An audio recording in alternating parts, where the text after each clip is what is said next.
Okay, back with you on the Bronx Buzz. And as I mentioned earlier, I'm thrilled to have this particular interview set up.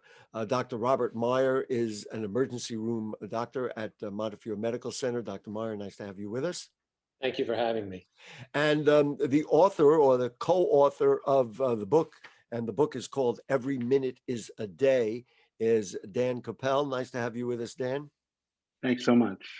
As I mentioned to both of you beforehand, having primary sources on the biggest story of our lifetimes is really something you don't get to do that often. And Dr. Meyer was in the Montefiore Medical Center emergency room during, I guess, what has to be considered a war room in 2020. So, Dr. Meyer, give us something. I mean, what are your impressions? And I have to tell you, my thought is, if it was me when it was essentially over, although of course now we know it's still going on, I don't think I'd want to talk about it. I don't think I'd want to write about it. So what was happening that made you say, I got to put out a book? There's something here that needs to be told. Yeah, well, it's actually just the opposite of what you said. Really? We all needed an outlet, every one of us, every doctor, every nurse, every respiratory therapist, housekeepers, you name it, we all needed an outlet. And I never imagined that this would be my outlet until Dan texted me right at the beginning of the apocalypse and simply just checking in on his cousin saying, hey, how are you? And I said, do you really want to know? And he said, yes. And I said, it's terrible. And he said, on a scale of 1 to 10, how bad is it? And I responded 100. And it was his idea. He just simply said, hey, talk to me every night. We'll bring Dan in a second. You say it was 100 on a scale of 1 to 10. It was 100. I'm thinking that one of the issues was that we didn't have enough information. It all of a sudden descended on us.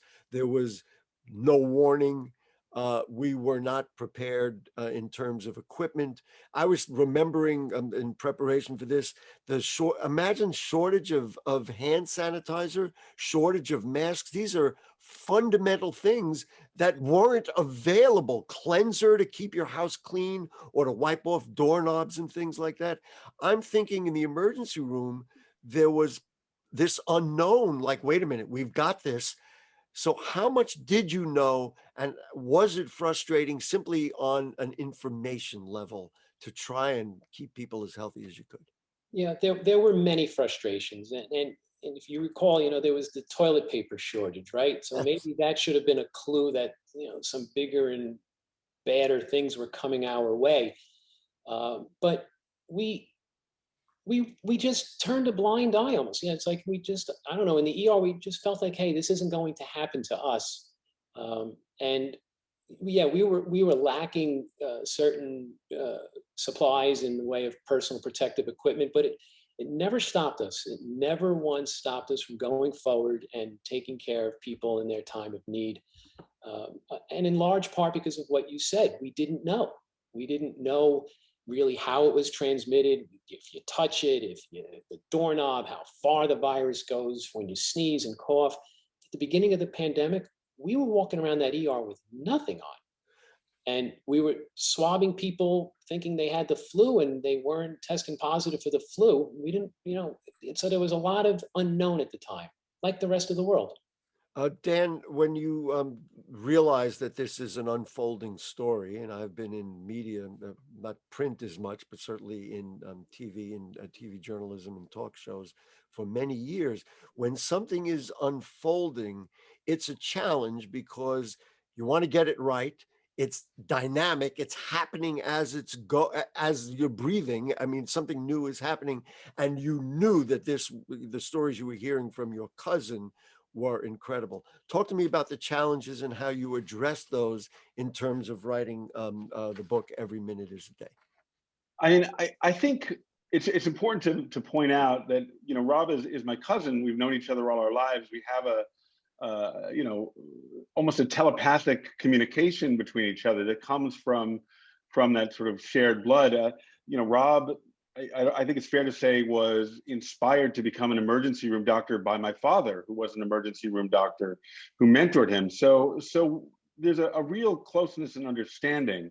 And so my text to him initially had nothing to do with writing an article or a book. It was really, you know, I was worried about him. And then when he started telling me the stories, you know, then the nose for news clicks in, and you start saying, this is really important. It's not just like, wow, there's a book, we could have a big book, we could make money.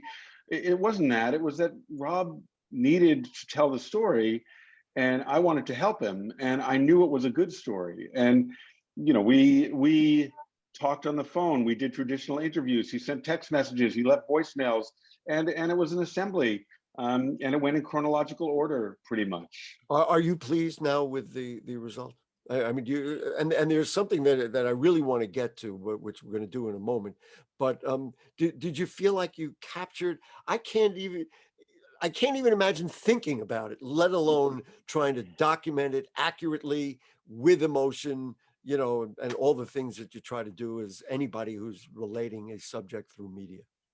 If you're asking me, I would say this Yeah. was easily the most difficult, compressed, emotionally draining project I have ever undertaken in my 30 plus year career, and the most rewarding.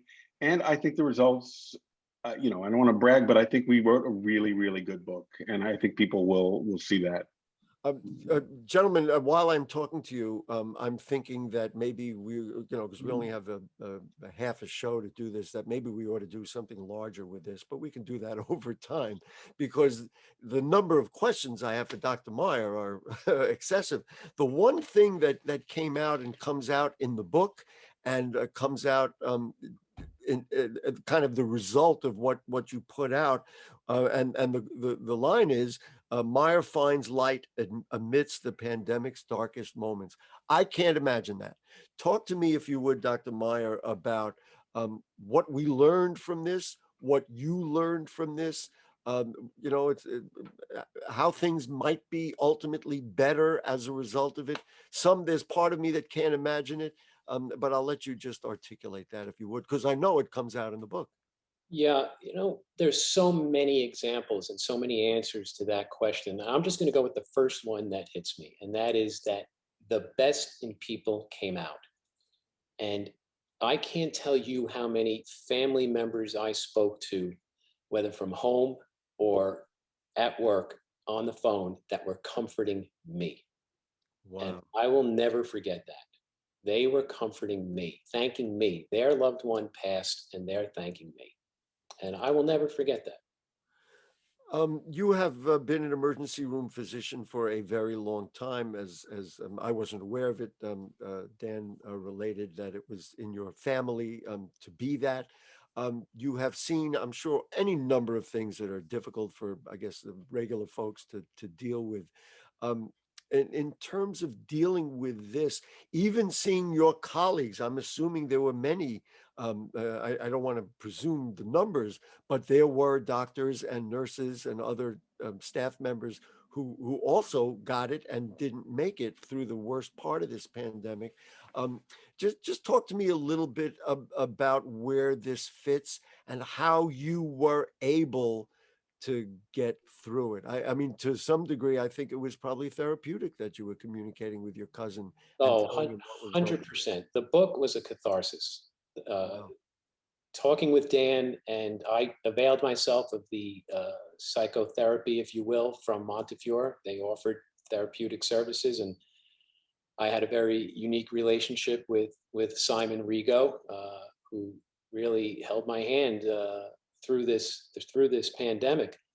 But the reality is that we played a game amongst ourselves. If somebody got sick, we ran a list and convinced ourselves that there was some comorbidity, some risk factor that we didn't have to keep us going.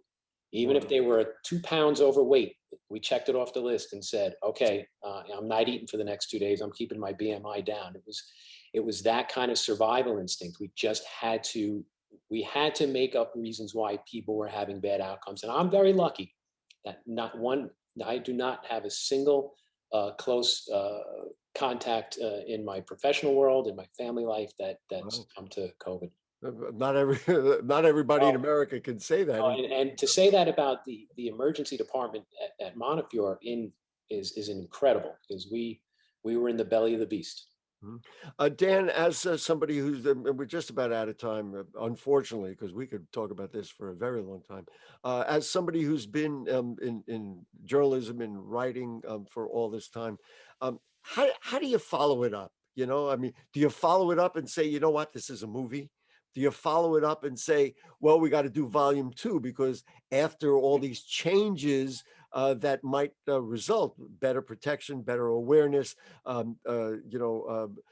making sure we have the items that we need to stay safe. How do you follow it up? What's next?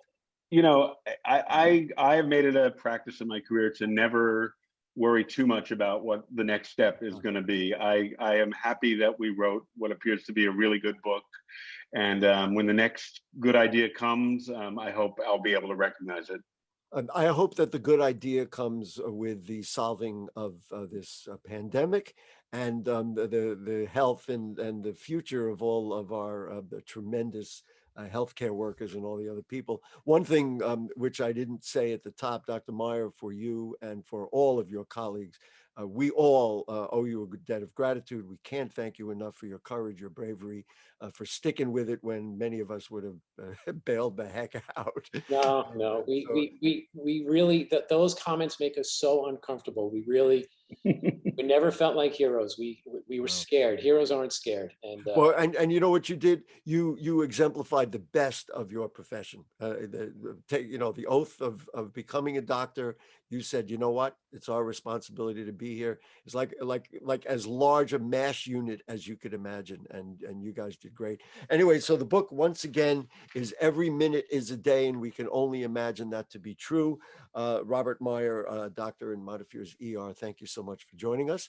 And Dan Koeppel, thank you for writing it. Thank you for finding the words to put to this just incredible story. We recommend the book, and we recommend that you send a nice note to Robert Meyer and tell him, hey, thanks. We love you. We appreciate everything you've done. thank you so much. But really, that is the truth. Both of you, thanks for joining us in the Bronx. Thank you. Thank you. And guess what's going to happen next week? We'll be back with more. You have a good night. Stay safe. Wear your mask. Make sure you're vaccinated. I think that's the appropriate way to end this dialogue in this program. So have a good night. Thank you.